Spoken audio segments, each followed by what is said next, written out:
ஹெல்த்தியாக சாப்பிடுங்க, ஹாப்பியாக இருங்க. இன்றைக்கி நமக்கு மார்னிங் பீஸ்ஃபுல்லாக தான் ஸ்டார்ட் ஆச்சு. அப்பாவும் வந்திருந்தாங்க. எல்லோரும் டீ வச்சு குடிச்சிட்டு பசங்க கூட அப்படியே விளாண்டுட்டு இருந்தோம்.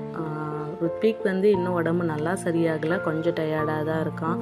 ஓகே, இன்றைக்கி லீவ் தான். நாங்கள் சாப்பிட 2 நாளாக அவனுக்கு கஞ்சி சாதம் கொடுத்துட்டு இருந்தாங்காட்டி அவருக்கே எப்படியோ ஆயிடுச்சு. சரி, இன்றைக்கி என்ன சாப்பிட்றேன்னு கேட்டேன். கேரட் ரைஸ் ஓகேம்மான்னு சொல்லிட்டான். அவனுக்கு கேரட் ரைஸ், எங்களுக்கு சாதமும் புதினா துவையலும் தான் ரெடி பண்ணிகிட்ருக்கேன். என்ன தான் நம்ம குழந்தைங்க கூடவே இருந்தாலும் உடம்பு சரியில்லை அப்படின்னா நமக்கு எந்த வேலையுமே ஓடாது. நீங்களும் அப்படி தானே, இல்லை நான் மட்டும்தான் அப்படியான்னு எனக்கு தெரியல. நேற்று ஈவினிங் எந்த சாரீஸ் ஆர்டருமே நான் பேக் பண்ணவே இல்லை. கொஞ்சம் அப்செட்டாக தான் இருந்தது. சரி, இன்றைக்கி மார்னிங் ஒரு 10 o'clock பேக் பண்ணி கொடுத்துட்டு ஹஸ்பண்ட் அப்படியே பார்சலில் போட்டு கொரியரில் போட்டுட்டு கடைக்கு போயிடுவாங்க. நம்மளோட வீடியோஸ் நிறைய பேர் பார்த்துட்ருக்கீங்க. எல்லாத்துக்குமே ரொம்ப தேங்க்யூ. இன்னும் பார்க்குறீங்க எல்லாருமே ஃபாலோ அண்ட் சப்ஸ்கிரைப் பண்ணிவிட்டு பாருங்கள். எனக்கும் கொஞ்சம்